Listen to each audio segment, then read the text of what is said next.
Medyo maulan, pero ngayon buti naman mahangin lang. Pero kagabi pagdating namin dito sa Tagaytay, sobrang lakas ng ulan. Tapos yun, parang sumisipol yung hangin, sobrang lakas ng ulan. Kanina may nakita ulit kaming ahas, pero Oh my God. na masyado. Pero wala na eh, umalis na siya eh. Kaya yan guys, nag-i-start na akong i-clear ulit dyan. Kasi para maging, yung mga kalamansi ko. Ayan o.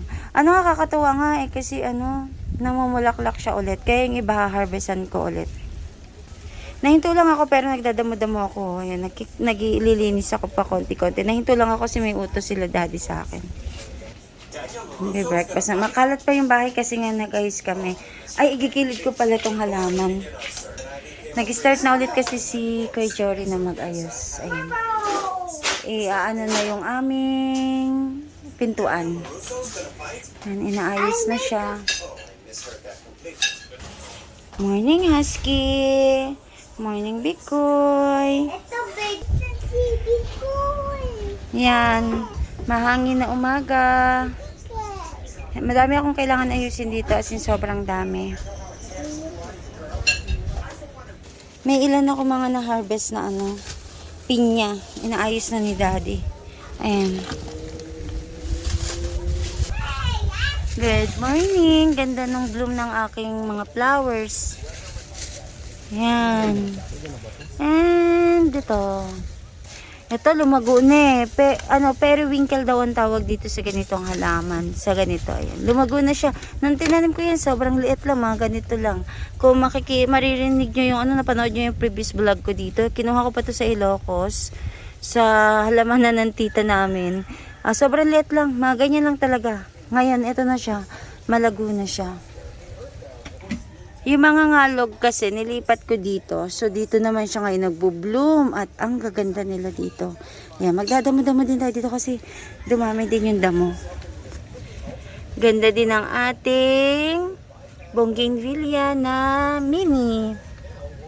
Ipopron ko sila para ayan, bumilog sila kasi yun yung turo sa akin nung binilihan namin. Kapag nalaglag na daw yung mga flowers, katulad nito, nalaglag na, para bumilog siya, kailangan natin siyang ipron. So ito, ikakat ko yan dito. Tapos tatry kong itanim. Kasi malaki naman na, para bumilog siya. So ganun din yung ito. Marami na dito nalaglag. Hindi ko sila talaga papataasin para maging sila, maging tawag dito, dwarf, yung ganon. Bonsai. Ayan, kailangan ko tong ilipat itong sitaw. Ayan. May mga pailan-ilan pang nagbo-bloom. Ito, gumanda dito simulang nilipat. Yung aking mga mayana. Kaso guys, yung aking mga oregano, sa lakas ng hangin, nagsitumbahan sila. Kaya isa to sa mga gagawin ko. Kakatuwa tong sili ko dito Ang gaganda ang daming bulaklak. Tapos ito ang ganda ayusin ko yan dyan. Tumubo yung papaya. Di ko na yung tatanggalin dyan na yan. Sa pinaka-boundary. Total hindi naman dito aabot yung sasakyan eh.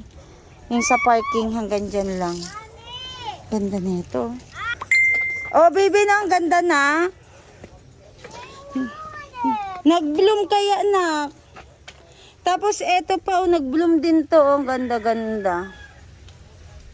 Meron ako ditong red na ngalog. Ayan, ewan ko kung ngalog nga, alamin ko nga pangalan nito. Pero ang pipino ng mga dahon. Tsaka may mix siyang yellow, ayan Ayan pala, may yellow din ako. Kaso sobrang pino ng dahon. Hindi ko tuloy alam kung yung dahon niya is talaga sadyang pino o payat lang yung halaman. Ayan. Tapos naku guys, kasi ngayon na lang ulit kami, parang pang 2 weeks namin na hindi nakapunta dito. Meron din akong bonsai na ginawa, bonsai na gumamela. Tapos natuwa ako kasi ang ganda na niya, natanggal na yung mga butas-butas na dahon. Eto na guys, yung aking bonsai. Dati sobra puro ganito yung mga dahon. Tapos tinatanggal ko na pa konti-konti kasi naman na siya. Nag-bloom na siya. It's a miracle. Kala mo naglalaba. Naglalaba kasi siya. Sige, baliktarin mo ayusin mo. Ayusin mo yan. Tapos mamaya magtupi ka, ha? Okay. Guys, meron ako na-discover sa pagtatanim ng pinya. Kasi 'di ba ng pinya ng kalamansi. Kasi 'di ba na magche-change ako ng itatanim. Dati pinya. Ngayon dito sa likodan namin, yan. Ang itatanim ko na dito mga kalamansi. So, itong kalamansi na to, ko to nag-experiment ako kasi 'di ba first time ko pa lang naman talaga na parang ito yung magiging kapalit ng mga mga pinya. Na-discover ko kung paano siya mapaparami agad yung bulaklak. Kasi ito guys, nung binili namin to, daw may mga bunga na siya. Mahilig kasi akong nagmagbasa-basa kung paano yung tamang pag-aalaga, pagpapalaki at pagpaparami ng bulaklak ng kalamansi. Then na-discover ko kung ano ang gagawin. Katulad nito, may mga bulaklak na siya So kaya siya nagkabulaklak kasi pinupron ko yung mga pinagkukunan ng kalamansi. Katulad nito guys, pwede na tong harvestin Pag hinarvest ko siya ng pagganito, so mawawala na siya ng bunga. Magkakaroon siya ng suhi dito sa may banda yan. Diyan. Magkakaroon yan dito ng suhi. Dito. Magkakaroon siya ng maliit na sprout. Katulad nito guys. Ayan. Ayan siya ito. Ayan meron na siyang maliit na sprout. So itong sprout na to, pag tumubo yan, magkakaroon niya ng ganito. Katulad nito, itong stem na to, sprout na yan magkakaroon siya ng bulaklak.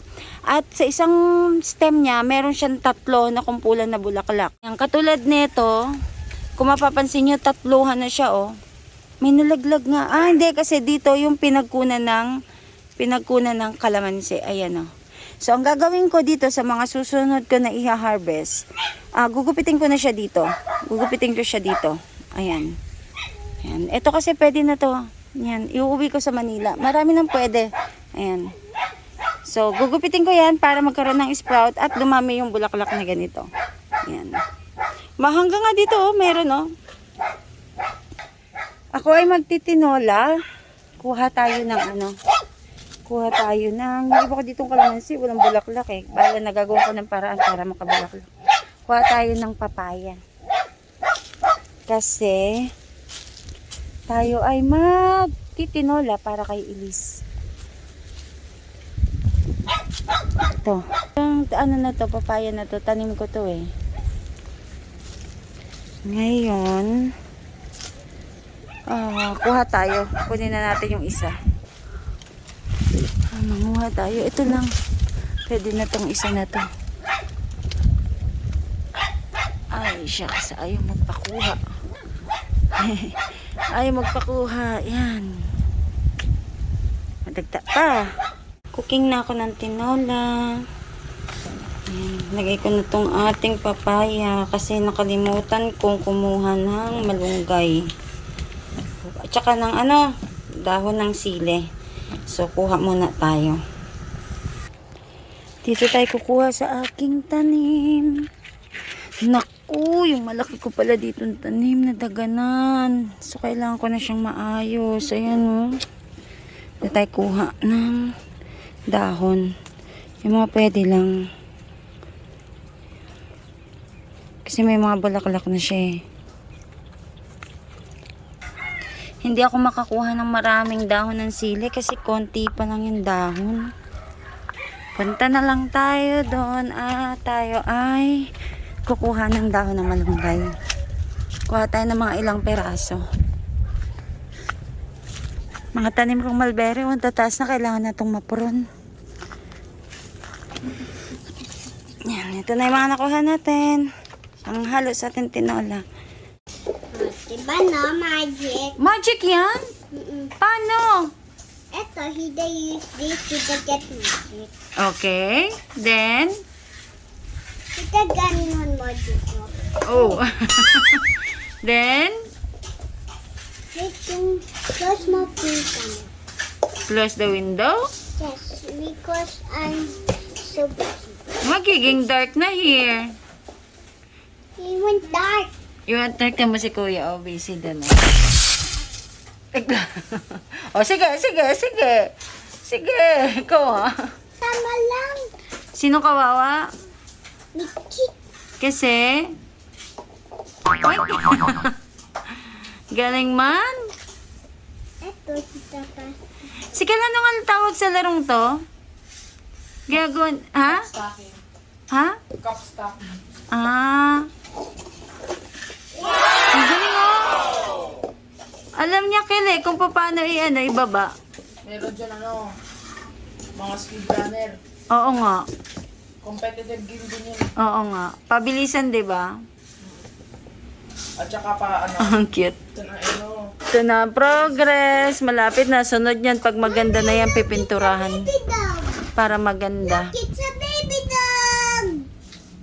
Sana nga mapakinis para pag pininturahan, maganda Baby. It's my baby Pwede sa girl. lahat ng hangin. Ayan oh. Bilang neto. Ito pantay na Ganda na oh. Oy, may bakit Ang dami na itong bulaklak ko. Pero alam niyo ba guys, ito yung kalamansi ko na hindi ko iniisip na natutuloy o mabubuhay. Kasi nanilaw to Tapos yun nga, nalagas yung mga dahon. Katulad na ito Kailangan natin tong gupitin para mag-start ulit siyang mamulaklak. Ayan Magiging hitik siya sa bulaklak. Ay, nako, nang aasar na naman ang aking anak. Dito natin putulan para tanggal pati yung Ayan. Ito, hindi ba to pwede? Ito naman yung isa sa may pinakamaraming bunga ko na kalamansi. Ayan. Ito, pwede na to Medyo malapit na nga ito mag-yellow Ayan So, ito yung mga kukunin natin para mamulaklak siya ng ganito karami. Ayan.